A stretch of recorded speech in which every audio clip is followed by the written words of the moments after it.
ساته خزو ته مګورا چې کټ ته د لارې منځ کې اچولې دی او چې خزه تیریږي د پوندې نواله تر سره پورې تا نه پغستی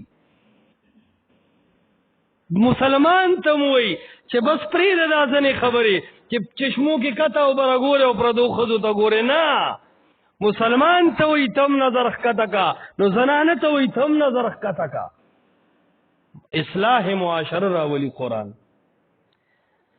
لیکن نن وګوره یو دورو چې خلکو به مشهوره خبره په اجرو کې به د مشرانو وي او د ښځو به وي وایي که دا به د ښځو رواجو چې په حیا او په پرده کې به انتهایی خوشحاله وه ښځې چې به د لباس راوړو لباس جامې نو غوږ کې به هغه دوکاندار ته ووایي وایي د ښځو کپړې راکړه سړی ته هم ځان شرمېده ښکارېده چې د ښځو د کپړې نوم به هغه سړي به پټې غونده ګوتې کې واچولې وله به یې ورکړې ویله دا واله د 20 ګزو نه به یې پخوا تش پرتوک کېدو اوس یې د 3 ګزو نه کمیس او پرتوک دواړه کېږي وړلو بټن پې جوړه کېږي په خبره باندې پوهېږې که نه پوهېږې نو لباس به داسې و چې ډېر پټ به سړي وړو دا خبره چرته وه چې ښځه دې لاړ شي او پردي سړي نه دې سودا کوي دا د مسلمان قوم په تاریخ کې وه او بیا پښتون سړی دې خبرې ته تیارېده دا کم څیز مونږ دومره بې غیرته کړو څه شوه زمونږ حیا څه شو زمونږ غیرت ښځو به چا سره خبرې نه شوې کولې مېلمانه به دې حجرو ته راتلل نو کمه بړستن چې به پردي سړي واچوله زنانو به د هغې نه هم کرکه کوله خیال به و یاره دا پردو سړو استعمال کړی دی مونږ له کرکه راځي دا مونږ نه استعمالو دومره لویه حیا وه اوس خو ښځه تلې ده او هغه دوکاندار سره ګوتې ماتوي ریټ ورسره کوي لږه ګزاره وي را سره په دې ریټ کې وکړه یو خواره وي ته خو دومره غټې غټې قیمتې وې څه افرارګي دوکاندار خو ویسم ښه دی په خلکو ګیلاس نیمو به مسکي او ریټ هم ښه دی دا ته خو ویسم ګران پوچي یې لږ ښه خواره وي سوچ کوه نو او هغه هم ورته وایي چې بس دا چپلې واخله پخپې برابر کو دا زما د موبایل نمبر دی که دا کېړی ارته او چینګی بیا په دې نمبر رابطه کوه سوچ کوه نو دا د مسلمان معاشره ده او دا مونږ تاسو ځینه په یو وجه نه یو خبر چې دې علاقو کې د دیندارۍ د وجې امن دی ته ورشه پېښور او مردان دی وګوره بیا لږ په بره لړ شه پنډی او اسلام آباد او پنجاب دی وګوره هلته کې ښځه د سړي نه مخکې روانه ده یو بوډا چا په اوږه باندې وو په بازار کې راوغورځو نو ښځې ورته وایي دله وي ځای دې ونه شو نو وي کور کښېنه که نه ته بار څه کې ښځه ورته وایي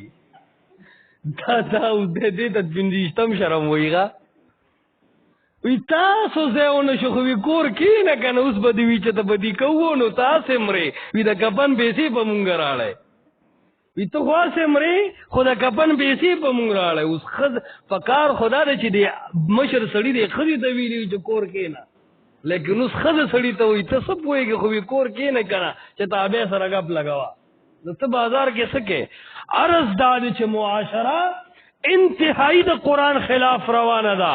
معاشره انتهایی بدې ته روانه ده وجه دا ده چې د الله کتاب مو زده کړی نه دی وجه دا ده چې د الله کتاب ته مو د عمل نیت باندې کتري نه دي وجه دا ده غټه خبره دا ده دا نن کم بازار کې چې ښځې نه وي هغه بازار اډه څوک بازار نه شماري یاره بازار وي په ښځو ګرمېږي او سړي مو هلکان هم هغه بازار ته ځي موټرسایکل نه سلنسر هغه شی ایستی دی هغه ټوازې پې پرېښی دی سټینډ یې لر کړی دی کولکولی یې د ځانه جوړ کړی دی ټوپۍ یې لر کړی ده پوجي کټنګ یې ورته کړی دی په کالر کې رومال ایښی دی ګوتمه یې لګولې ده ایفون یې لاس کې نیولی دی او دی چې کوم دی نو په مینه بازار او په یو ځای بل ځای کې ګرځي او دنګه چیت کېږي په خبره بربنډسټې بانګي د ځانه جوړ کړی په کوم ځای چې ویښته وي نو لیزر یې ورپسې ګرځولی دی او بس بالکل د غنمو د بوس او بوساړی د ځانه جوړه کړې ده تک سپور مخې نیولی دی او دیم په بازار کې دنګ چیت کېږي ښځې ته وایي چې که قیمتي شی دی په کار نو سیټ حاضر دی نو هلته د زنانو نه معاشره روانه نو دلته د نارینهو د غریب ورته په ګیره کې 10 لارې ایستې دي 100 قسمه کلین شوی را ایستې ده کله یې دلته جرنده جوړه کړې ده کله یو حساب کړی دی او کله بل دی غواړي چې زه به څنګه ښایسته شم ته یې دغه بد شکله شي ولاکه ته به دې څیزونو ښایسته شي چې ښکلې ږیره دې پرېښوده خوند به وکړي نور چې ته ځانه هر څه جوړیم دکه د رزړو سوټا به یې تا نه بل شي جوړېږي نه نو عرض دا دی چې د مسلمان معاشره په قرآن سمول غواړي رونو که دې قرآن ته رانږدې نه شو نو ډېر زر د دا مرګ راتلونکی دی تاسو وګورئ تیر کال به په تاسو کې څوک موجود و روجه کې څه کال به په روجه کې هغه نه داسې دا مرګونه راځي اے خلکو د مرګ تیارې وکړئ دا اولاد پاتې دی دا بیبیانې پاتې دي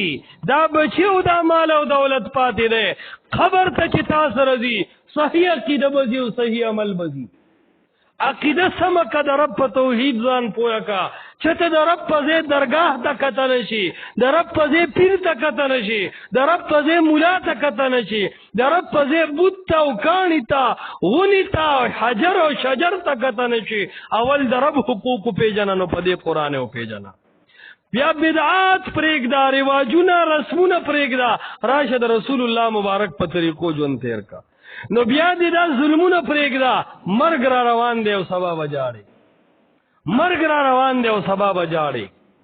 د افسوس ورځ را روانه ده سبا به جاړې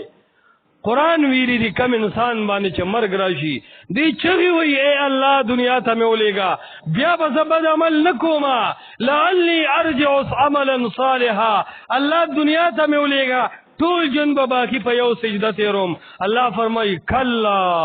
اوس دنیا ته واپس تلل چرته دي هریپور جیل ته چې لاړ شي د هغې نه واپس نه شي راتلی نو د رب سنټر جیل ته چې لاړ شي واپس به راشي دا خو خطا شوي چې بلیله راځي د جمعې په شپه او چې ته ډوډۍ موډۍ ورکړې نو هغه بیا واپس لاړ شي کنې ټوله شپه په ویر تېروي خیال یې کړی دی که نه دا بابا دی دا مړی دی که دا ویرجره ښځه ده دا خو دې مړی او شرمو چې هغه راځي او کیني په بلی باندې دا خو بیا چې ته مړه کارغه دی یا ټپوس دی دا خو مړی په بلی راځي کیني خپل کټ ته دې راخېږي که نه بستره ورته سمه که دا څه په لانجو باندې اخته یې کم سړی چې د دنیا جیل ته لاړو بیا نشي راتلی نو د رب سنټر جیل ته چې لاړ شي د هغې نه به په کومه خوشحالۍ کې راشي عرض دا دی چې رس ته رزه مرګ ته ورنږدې کېږي ږیره سپینه شوه بس دا د مرګ علامت دی ځوانۍ ته ورسېدې دا هم د مرګ علامت دی ای تور سرو خویندو میندو قرآن سره مینه پیدا کې پرېږدې دا د یو بل غیبتونه پرېږدې دا یو بل سره بغضونه حسدونه پرېږدې دا یو بل سره رڼې رښتینې راشئ د الله په کتاب یو شی اتفاق اتحاد پرې جوړ کې ظلمونه نه منع شي زیاتونه منع شي دروغ ویلو نه منع شي د سود او د کرپشن نه ماحول نه منع شي اسلامی معاشره قائم کې په قرآن او په حدیث د رسول الله عمل شروع کا ته ګوره چې مال دې څنګه زیاتېږي د الله په دین عمل شروع کا ته ګوره ټینشن دې څنګه ختمېږي د الله په دین عمل شروع کا د الله قرآن لراشه ته ګوره چې اختلافات او جګړې څنګه ختمېږي د الله کتاب لراشه ته ګوره چې تعالی الله سکون څنګه درکوي چین درته څنګه ملاویږي اولاد درله څنګه تابعدار کوي او څومره چې د دین نه لرې کېږو لومبۍ به دا اولاد ګریوان ته لاس اچوي نو خوښه مو ده چې د الله دین ته به یو ځای کېږو که نه د هغې دپاره یو طریقه دا ده چې د الله د کتاب درس ته ناسته کوئ دې کې به زموږ ستاسو د ټولو دپاره خیر وي اقول قولي هذا